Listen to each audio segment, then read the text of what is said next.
Конец 60-х годов в США знаменовался серьезными переменами, расцветом культуры хиппи и протестами молодежи против власти взрослых. Атмосфера в обществе буквально пропиталась свободой, духом рок-н-ролла и жаждой к жизни.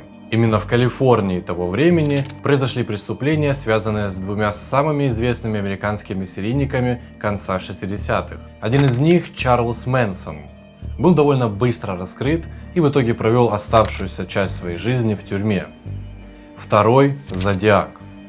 И до сих пор его личность остается загадкой, несмотря на огромное количество подозреваемых и несметное число профессионалов и любителей, бросивших все свои силы на разгадку его тайны. В отличие от большинства серийных маньяков, Зодиак не ограничивался простым чтением отчетов о своих достижениях в прессе. Он активно взаимодействовал со СМИ и полицией, издевался над следствием и старался поддерживать интерес к своей личности в течение по меньшей мере 4 лет. Более того, странное прозвище Зодиак он дал себе сам. На протяжении всего расследования, а длится оно уже десятилетиями, подозреваемых было довольно много, больше 2500. Кто-то был похож на предполагаемого преступника внешне, кого-то уличили в подозрительной связи с жертвами. Были, к слову, и те, кто признались в содеянном и называли себя Зодиаком.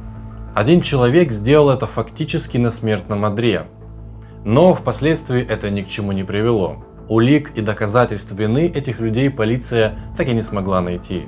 В 2009 году об этой истории заговорили снова. С тех пор главный подозреваемый исследователей преступления Зодиака – это некто Ричард Гайковский, который, тем не менее, так и не был официально объявлен виновным. В пользу данной версии говорит множество фактов.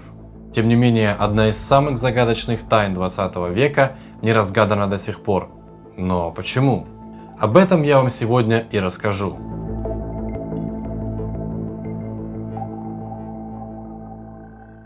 Кто такой Зодиак? Для начала давайте вкратце пройдемся по его истории. Хочу сразу внести ясность. Отнеситесь, пожалуйста, к моему рассказу очень серьезно. Ведь худшее, что удалось этому маньяку, это некая мистификация его дела. Разбираясь в его загадках, тайнах и шифрах, довольно легко забыть, что это не герой детективного романа, а кровожадное чудовище, загубившее жизни как минимум 6 человек. Также из-за него тяжелые ранения получили еще двое. Серийный маньяк, прозвавший себя Зодиаком, действовал в конце 60-х и, возможно, в начале 70-х годов.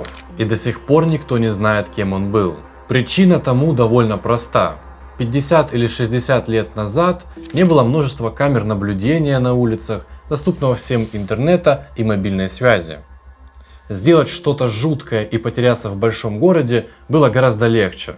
Кроме того, в то время криминалисты и судмедэксперты не располагали теми возможностями и глобальными базами данных, которые есть у нас сегодня. Соответственно, практическая ценность многих улик, увы, была также гораздо ниже.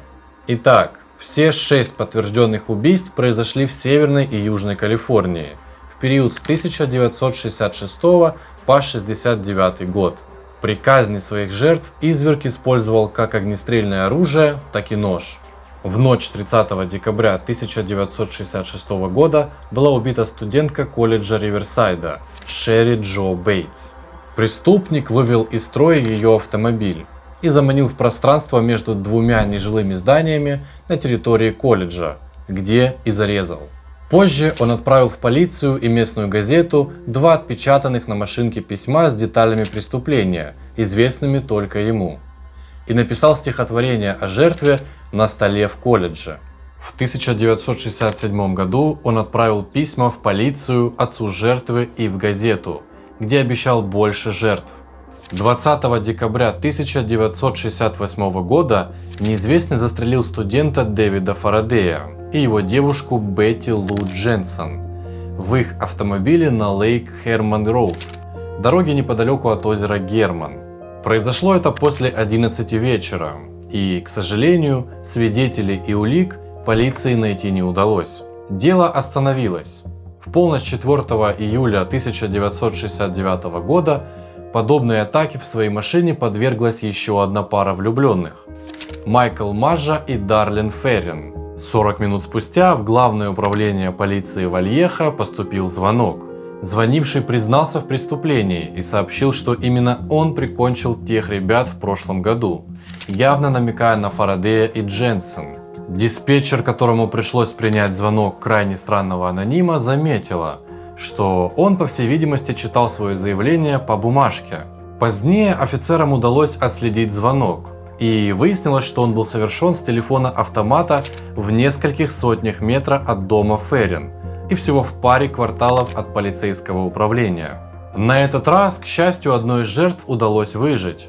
Майкла Мажа, несмотря на тяжелые ранения в грудь, лицо и колено, смогли спасти. 31 июля 1969 года 3 письма поступили в редакции калифорнийских газет Вальеха Таймс Herald, Сан-Франциско Хроник и Сан-Франциско Экзаменер. Их автором является человек, взявший на себя ответственность за 2 предыдущих нападения на влюбленные пары. Каждое из этих писем содержало часть шифрованного текста. Вскоре он был расшифрован учителем истории и его супругой. Автор заявлял, что он возродится в раю, а убитые станут его рабами в загробной жизни. В первую неделю августа 1969-го в редакцию газеты «Сан-Франциско Экзаменер» поступило еще одно анонимное письмо. Именно с этого момента начинается история серийника, который сам себя назвал Зодиаком. Истинный ужас обретает имя. Обычно прозвища для настолько жестоких преступников придумывает пресса или общество, но в данном случае имя было предложено самим злодеем в одном из его сообщений. Собственно, письмо, о котором идет речь, было ответом на требование шефа полиции предоставить больше доказательств причастности донимающего СМИ анонима ко всем перечисленным смертям. Зодиак предоставил подробности, неизвестные широкой публике, но известные полиции.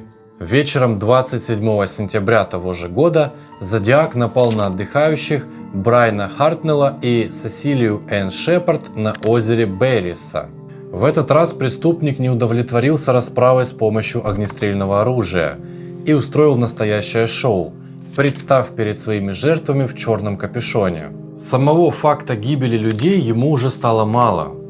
В новом образе он напоминал палача и мясника одновременно, ведь на нем был также фартук со странным знаком, перечеркнутого крестом круга. Он заставил девушку связать молодого человека веревкой, затем связал ее и напал с ножом. Также он написал на двери автомобиля Хартнелла даты 2 предыдущих преступлений. В некоторых своих письмах он вел счет своих жертв, который дошел до 37. Но правда это или нет, мы не узнаем. Такой же знак он рисовал во многих письмах и во всех своих посланиях с шифрами в будущем. И знаете, простота символики сводила полицию и исследователей с ума. Это не походило на атрибутику сатанистов или поклонников других культов. А обществу, простым людям и детективам очень хотелось определить, что же все-таки это значит. Ведь ты не можешь обрести ни капли спокойствия, пока не начнешь понимать хоть что-то из происходящего. Самая популярная теория происхождения символа гласит, что преступник украл название и символ производителя наручных часов. 11 декабря 1969 года, примерно в 21:40, неизвестный человек сел в машину такси на углу улиц Мейсон и Гири в Сан-Франциско. Пассажир направил водителя Пола Стайна к перекрестку улиц Вашингтона и Мейпл. Этот момент был зафиксирован в специальном блокноте Стайна, обязательном для водителей такси. Когда они приближались к конечной точке, пассажир внезапно изменил свое решение, попросив проехать еще чуть дальше. Там он жестоко убил Стайна выстрелом в правый висок из 9-мм пистолета. Сидел ли Зодиак спереди или сзади, установить не удалось. Стрелок также похитил кошелек таксиста и оторвал кусок окровавленной ткани от рубашки жертвы. Также он зачем-то забрал ключи от автомобиля, хотя попытки угнать его за этим не последовало. 2 или 3 куска рубашки он отправил вместе со своими письмами. 3 подростков увидели происходящее из окна дома напротив и вызвали полицию, когда киллер еще находился в такси. Прибывшие на место офицеры заметили на расстоянии 2 кварталов от места преступления белого мужчину, которого они наблюдали 5-10 секунд. По описанию подозреваемого в полицейской ориентировке было сказано, что это афроамериканец, поэтому полицейские не попытались его задержать. Однако они спросили его, видел ли он человека, убегающего с пистолетом, и он указал направление, в котором предположительно скрылся преступник. Впоследствии Зодиак якобы сам позвонил в полицию, насмехаясь над тем, как патрульные не смогли распознать его как преступника. Хотя в отчетах полиции информации об этом звонке нет. Путаница с данными о цвете кожи подозреваемого возникла, скорее всего, потому что в момент расправы над таксистом подростки были взволнованы. Во время звонка в полицию они перебивали друг друга, и телефонист посчитал, что там темнокожий преступник, хотя имелось в виду, что там было темно. В английском слово dark означает темный, и его можно использовать в разных ситуациях, что и вызвало путаницу. Подростки хорошо разглядели преступника. По их описанию и описанию полицейских составили фотороботы. Майкл Мажа и Брайан Хартнелл смогли выжить после этих жестоких нападений и, что немаловажно, дать полиции описание подозреваемого. Мажа смог дать описание преступника, но все же плохо разглядел его, потому что Зодиак светил ему в лицо фонариком, прикрученным к стволу. Хартнелл не видел лица преступника из-за костюма Зодиака, но смог подробно описать сам костюм, голос и диалог, в который с ним вступил Зодиак, а также цвет волос преступника.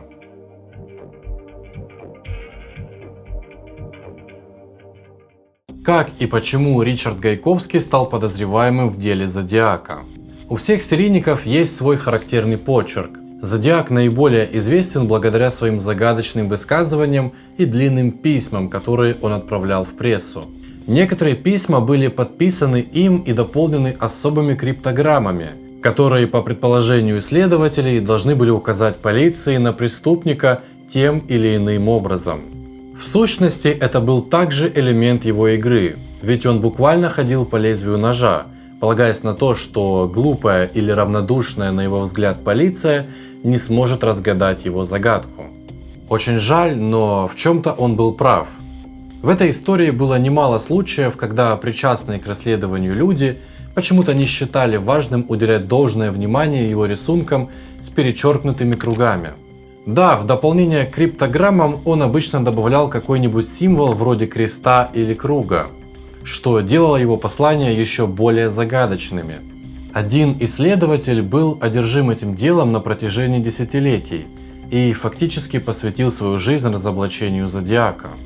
Том Фойт родился в Южной Калифорнии, но в детстве переехал в Орегон. За годы своей работы Фойт выдвинул множество кандидатур, но в итоге остановился на одной – Ричард Гайковский.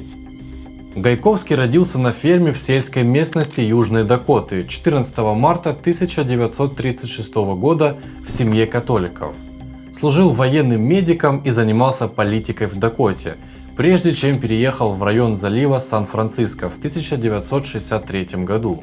Он был репортером и редактором в Ист-Бэй, затем временно работал в газете в Олбани, штат Нью-Йорк, после чего вернулся в Сан-Франциско. В 1971 году его коллеги по газете поместили его в психиатрическую больницу штата Напа против его воли.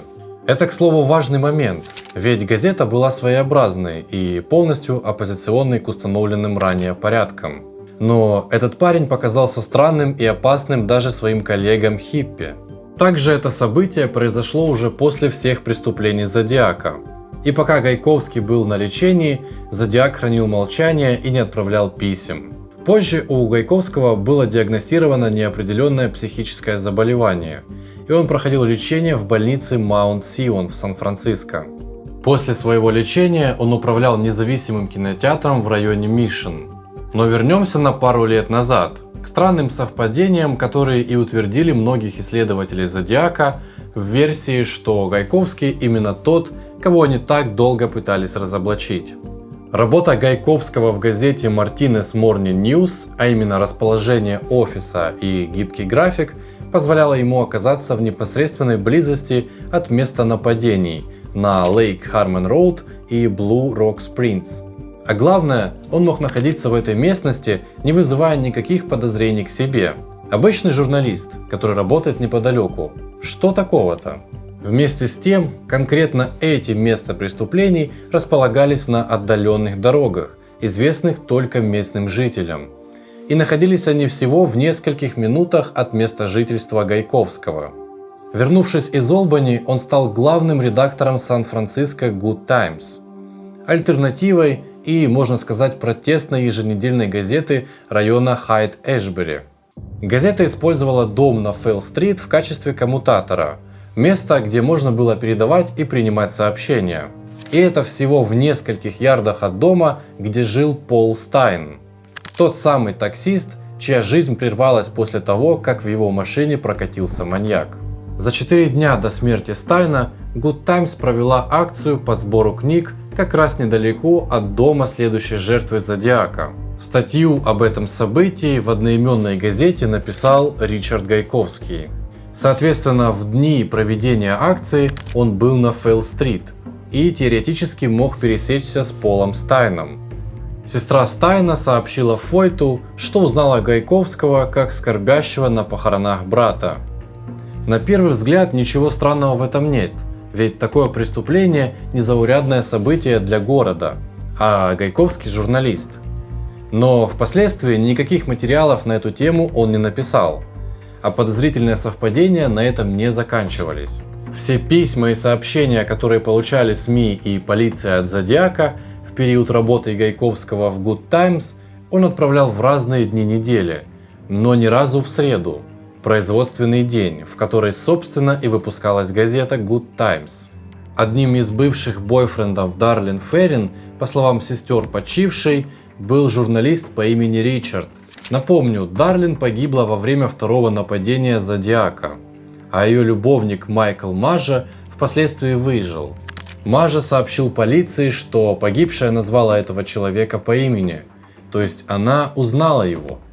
Все косвенные улики против Гайковского в эпизоде с Феррин и Мажа выглядят уж слишком непохожими на совпадения.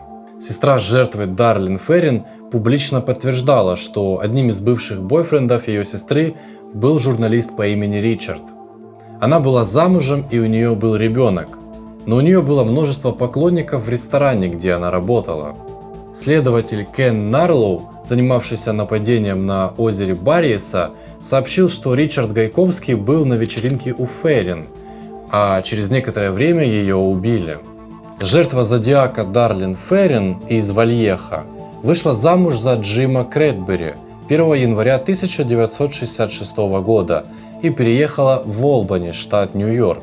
Гайковский быстро последовал за ней, двигаясь по пересеченной местности из Мартинеса, Калифорния, неподалеку от Вальеха. Муж Феррин работал в газете Albany Times Union. Гайковский работал в том же здании в конкурирующей компании Albany Knickerbocker News. В августе 1973 года, через 4 года после того, как Феррин была убита Зодиаком, Times Union получила письмо от человека, который утверждал, что он Зодиак. Эксперты по почерку не смогли исключить Зодиака как автора этого письма. К слову, как только Гайковский стал работать в газете Good Times, в ней появились бесплатные объявления о таких событиях, как спектакль Микадо. Зодиак иногда цитировал Микадо в своих письмах. 13 марта 1971 года Зодиак отправил письмо в Лос-Анджелес Таймс и не давал знать о себе после этого почти 3 года. А именно в 1971 году, как я говорил ранее, у Гайковского диагностировали психическое заболевание. Он прошел длительное лечение в больнице Маунт Зион в Сан-Франциско. Что примечательно, спустя 3 года, когда Зодиак вновь объявился в 1974 году с письмами, в этих текстах он упоминал последние киноновинки. В то же время Ричард Гайковский управлял кинотеатром в районе Мишен в Сан-Франциско. Гайковский привлек внимание Фойда благодаря Блейну Смиту, известному также как Блейн или Голдкатчер.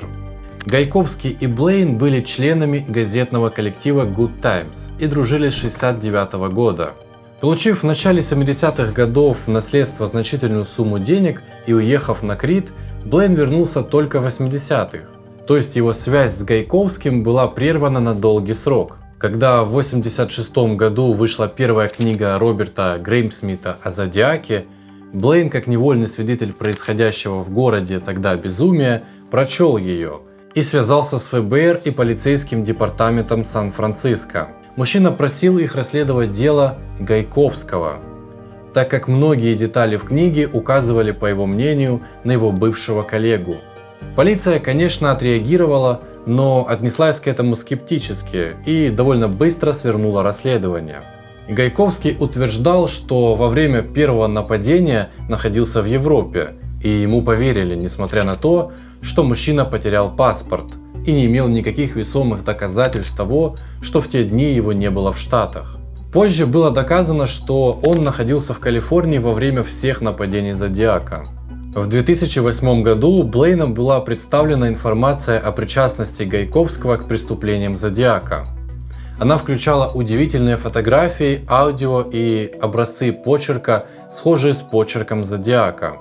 Что касается аудио, Блейн записал множество бесед с Гайковским втайне от него. Диспетчер полиции, которая приняла звонок от Зодиака сразу после нападения на Феррин и Мажо, услышала аудиозапись голоса Гайковского в 2009 году и без сомнений опознала его как голос Зодиака. Даже спустя десятилетия женщина могла твердо сказать, что это он. Калифорнийский департамент юстиции определил, что почерк Гайковского совпадает с почерком Зодиака. Также полиции были получены отпечатки, которые могли принадлежать Гайковскому. Но эти образцы не совпадали с теми, что снимались гораздо раньше на местах происшествий. Конечно, у детективов не было никакой уверенности в том, что хоть что-то из снятых образцов действительно принадлежало Гайковскому или Зодиаку. Вместе с тем, достаточных оснований давать следствию новое дыхание правоохранители не увидели, и история на этом закончилась. На Facebook Блейн выложил письмо, написанное в 2012 году начальнику полиции Сан-Франциско, адвокатом из района Бэй, который утверждает, что он и Блейн подверглись дискриминации со стороны властей в 80-х годах. В частности, потому что они трансгендеры и в то же время жили в фургоне и считались бездомными. Якобы по этой причине их наводки никто не хотел воспринимать всерьез. Между тем, убедительных среди них было немало. Известно, что Гайковский по образованию был медиком, а также ранее служил в армии. Такие люди потенциально первыми отправляются на фронт в случае военных действий. Их учат в том числе тому, как действовать в условиях дефицита необходимых для оказания помощи вещей. Например, рвать одежду, истекающих кровью, чтобы использовать ее в качестве жгута. Зодиак отрывал рубашки своих жертв. В одном из своих писем Зодиак упомянул газету Good Times. В газете Good Times появился шифр, напоминающий шифр Зодиака.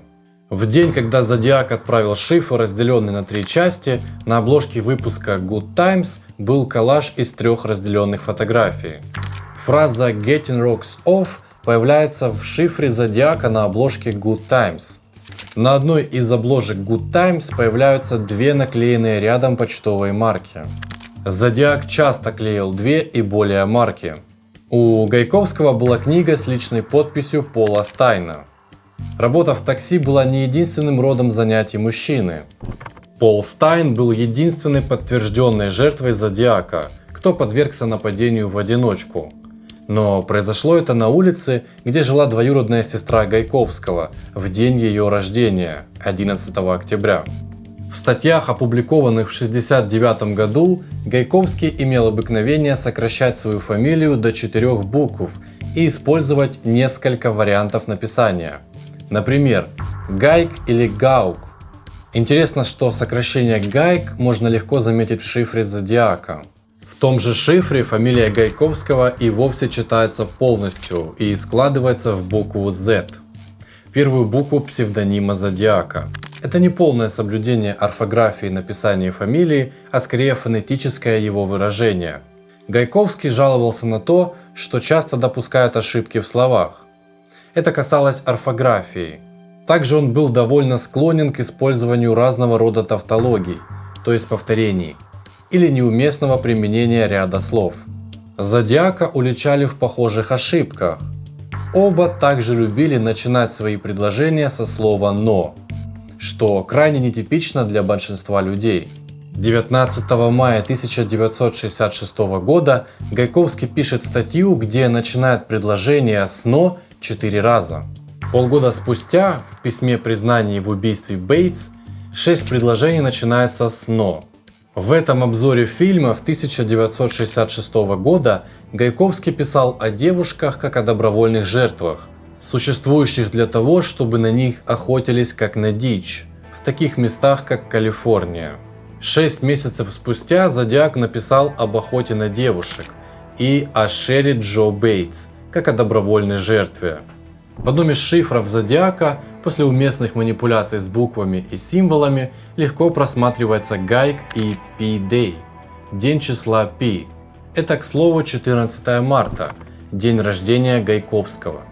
У Гайковского был свой интернет-сайт, где можно увидеть символ Зодиака и глаз.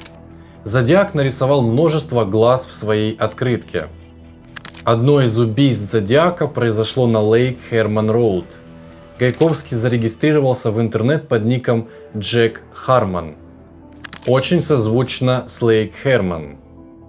Проблема с Гайковским в качестве подозреваемого заключается в том, что доказательства буквально состоят из длинного списка чудовищно правдоподобных совпадений без единой физической улики, которая бы прямо указывала на Гайковского. Некоторые из них и вовсе включают нумерологию, повторение распространенных имен, буквы, выбранные из шифра текста и так далее.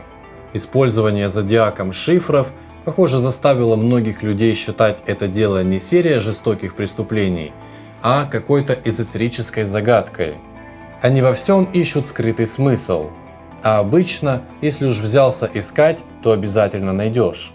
То есть серьезная вероятность, что Зодиак намеренно сделал все для того, чтобы люди находили в его шифрах то, что они хотят найти, и верили в то, что приближаются к разгадке, что не исключает вероятности того, что Зодиаком был именно Гайковский.